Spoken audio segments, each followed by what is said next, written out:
Good afternoon, and what is a warm, bright, and sunny day. It is Tuesday, the 17th of September, and I'm in the reading up with a nice hot cup of tea and a box to unbox, which arrived today. So let's find out what is in here.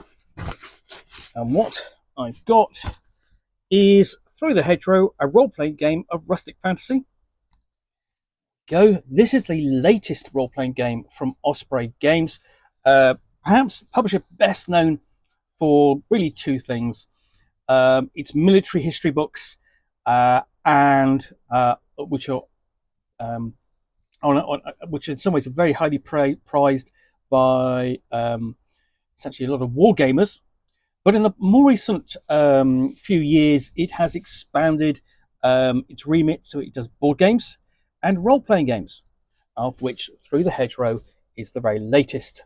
So, as Knights of the Briar Company, you are champions of the light, charged with protecting the innocence of the land against the agents of the dark who seek to corrupt it. This eternal battle is fought throughout history, from war-torn Dark Ages in the 17th century to the upheaval of the Industrial Revolution and World War II. As one of the Fae, sorcerers, birds, animated scarecrows, intelligent spiders, and other beings, you may be sworn to defend humanity, or as a mortal marked by destiny and plucked from your own time, you may be caught up in the struggle. One way or another, you must step through the hedgerow to face the darkness. Through the Hedgerow is a fantasy role-playing game of time travel and supernatural adventure in the hidden world of the countryside. Its innovative checks and challenges system encourages players to contribute to the unfolding narrative, making wits, imagination, charm, and mysticism as important as overcoming problems as combat. Seek out powerful magical treasures, safeguard legendary locations, and outwit and outfight the servants of the dark, wicked Fey lords, fanatical witch hunters, scheming hags, and the brooding raven Margrave, whose undead hordes bring terror in the night. So this is a little bit different. It's much more than simply, a simple role-playing game of rustic fantasy in which you play sort of like hedgerow creatures or something like that. This is no Mouse Ritter. Do not think I do not like Mouse Ritter. I like Mouse Ritter very much. I'm just saying it's different to what the title suggests. So, the fact that it's got inside cover, it's very green. I do appreciate that. That's a nice touch. Obvious colour.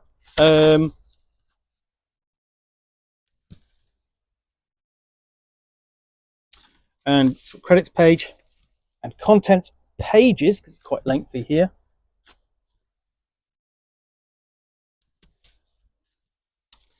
And then quick couple of quotations, and then we are welcome to the hedgerow, done as if it was a pamphlet, essentially in the I don't know, the 17th and 18th century.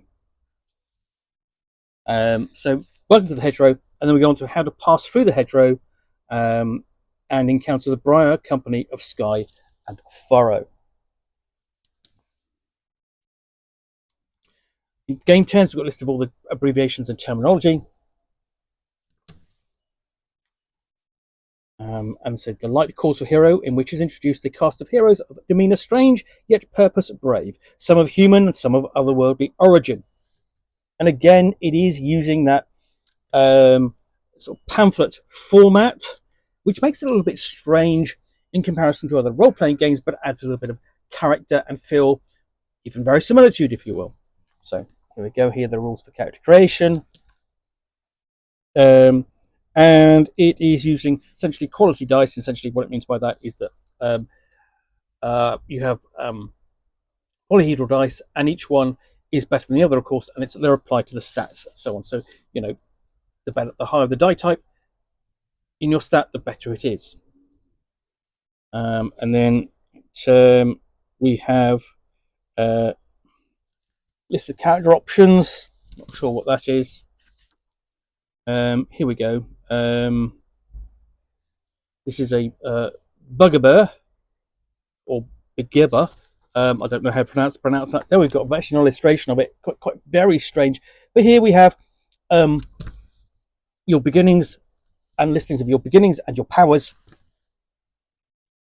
and why you're ravenous, what virtues you have,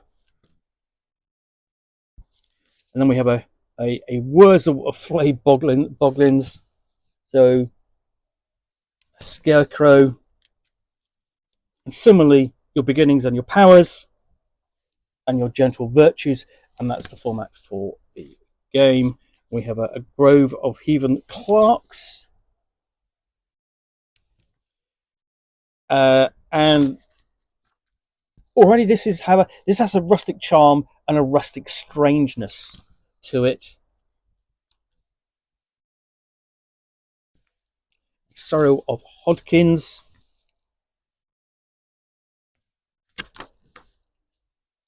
a madcap of Motleys. So we have a kind of a Morris dancer there, if you will. An ascension of oozels. So there we have the bird knights or warriors. A loom of Tom Noddins, sentient spiders. That's it's glorious. And then a flotsam of waifs. Here are the essentially the time travelers thrown out of time and through the hedgerow and into the past. An odyssey of warlocks.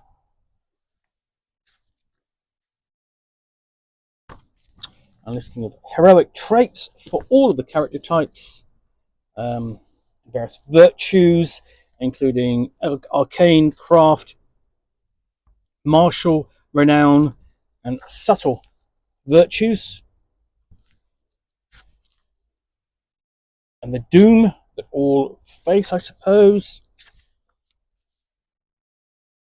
And then we move on to of the ancients' ways. So this is resolving. This is how the mechanics are, the checks and challenges.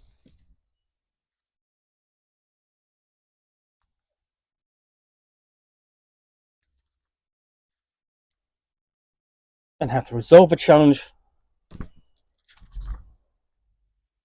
And then looking at drama and challenges, and whether or not to use a challenge or a check.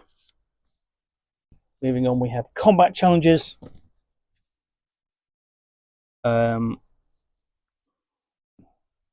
Still enforcing sort of like this mixes modern and in the modern age and the past, but this is still World War II.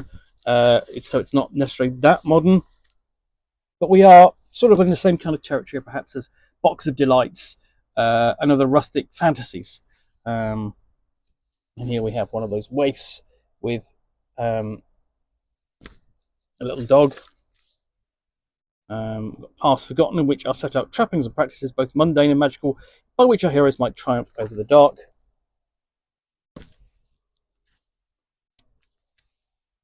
Basically, starting an adventure, what equipment they might take with them, who they might encounter perhaps, what they might do, like foraging for herbs. This is accompanied by tables for that, what schemes they might face and carry out, spells they can cast, including hexes, dweomers, and hopefully not dark sorcery. Those are for the Reagan Margrave and his forces. And this is done by essentially by tarot. So you've got the suit of cups for healing, cleaning, understanding, and sensing. So a range of different spells for that. Suit of swords for destruction, destroying and cursing. Suit of wands for controlling, manipulating, and reshaping. And then we have Elder and Glees.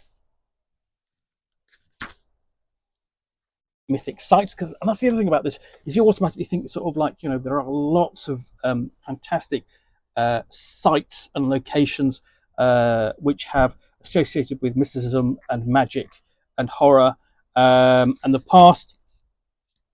and perhaps treasures you can gather for the light, handling things such as riddles and oaths,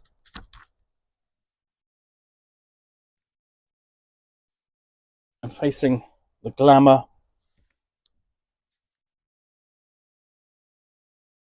and the effects of cold iron upon the denizens. The laws of the light to be the player characters are going to obey.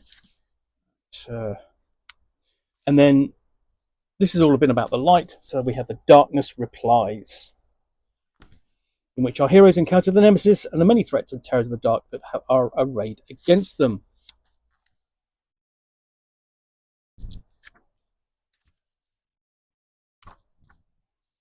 So these include basilisks, ettercaps, Ettin's goblins, cockatrices, gnolls, Tanta medallions, unicorns, and wyverns. Not very many there, I would say. Then we've got undead, including ghouls and liches and vampires. But behind it all, we have the nemesis.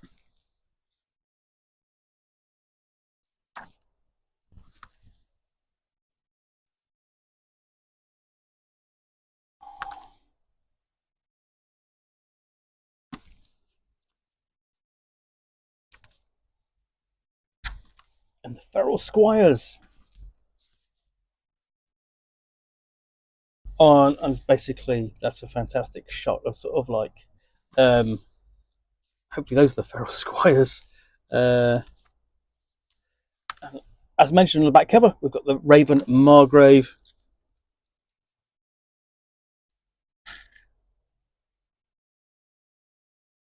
Pity he's actually caught there in the cleft of the book. That's a bit disappointing. But we do have alongside that emissaries of the Margrave and various images, paintings, really fantastic artwork. We have another threat, the Witch Harrow, and mapping the old shires in which the centuries are surveyed and wherein 4 ages are named as cockpits for the struggle betwixt the light and dark. So they include Age of Swords. Essentially, this is the dark, essentially what we would call the Dark Ages, but 872. So Saxons and Vikings and the like.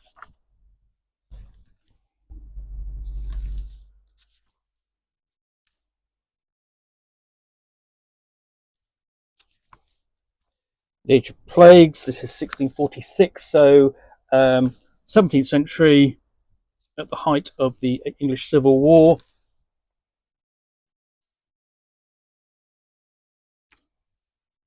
Moving to the Age of Steel, 1845. And the coming of a great change with industrialization across the shires. And essentially, in each case, you have a quick guide as to the supernaturals faced during the period, plot hooks, and well-known traits from the Age of Steel. And then basically we have, this is World War II, because you can tell because you've got the Spitfires in the air there. The Age of Thunder. So we've got supernaturals in the Age of Thunder, plot hooks, and traits. Before we move on to a discussion of the old gods, including the Fire Drake, the Fisher King, Grim, Herne the Hunter, King Rat, Morgan Le Fay, Oberon and Titania, Robin Hood and Maid Marian.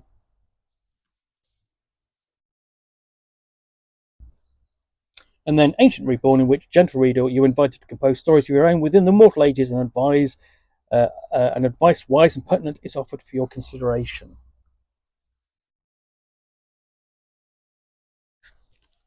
So this is advice for the game master.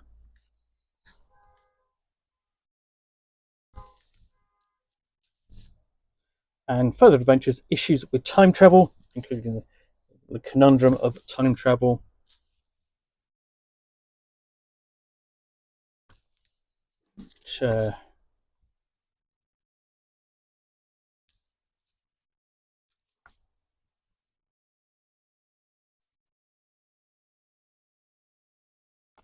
We've got a list of visions that can come as a result of going through the hedgerow and different time travel periods. 9 more conundrums and adventures, short encounters that could be developed into further adventures. And then ending the adventure.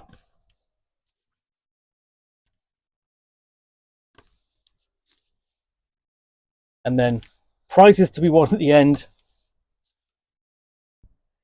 And then we've got options, different options. So adventuring across the ages, got Ages of Heroes, Age of Ruin, Age of Outlaws, Age of Glory, Age of Ashes, and different shires and other lands. So there are other options discussed as well. Inspirations for those stories. That's going to be perhaps very interesting. So it includes Wind in the Willows, C.S. Lewis's Narnia books, a lot of Alan Garner's books like The Weirdstone of Brisingamen and The Moon of Gromrath, The Dark is Rising series by Susan Cooper, and Neil Gaiman's Sandman, Children of the Stone, Time Slip, and more. It's a really good list of inspiration. Especially, to be honest, if you are actually British and of a certain age. And then the adventure is yours.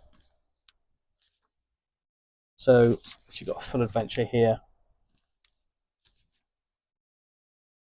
Map of the land.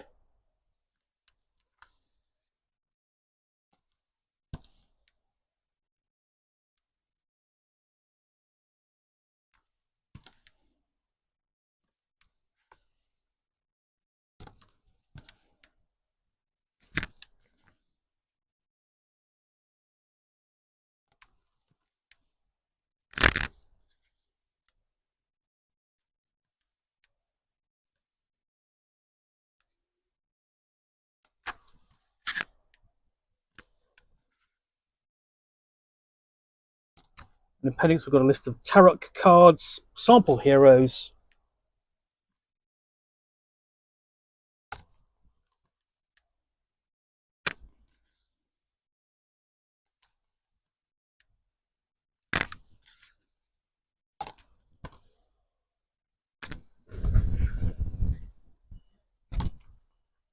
Appendix 3 is an example of play, very useful there. And then we have character sheets at the back. Challenge checklist, acknowledgements, and so on, and about the authors and artists. And then we come to a close, and lovely rich green inside back cover. So that is Through the Hedgerow, a role-playing game of rustic fantasy. That is much more than I anticipated. That really does look fantastic. If you're interested in particular, basically English myths and history and storytelling around them, I think this is exactly what you're looking for. In the meantime, thanks for watching another unboxing in the Nook. If you enjoyed this, then please do click on the like button down below. And of course, if you've got any comments or feedback, I do appreciate you taking the time to post those. And lastly, if you want to be alerted to get more unboxings in the Nook where you'll see me with a package containing a book or game or role-playing game, which I will unbox and chat about to the best extent of my knowledge for roughly 10 minutes or so, all of course accompanied by a nice hot cup of tea, then please do click on the subscribe button down below. Thanks again for watching another unboxing in the Nook. I will be back again soon with another one. Bye for now.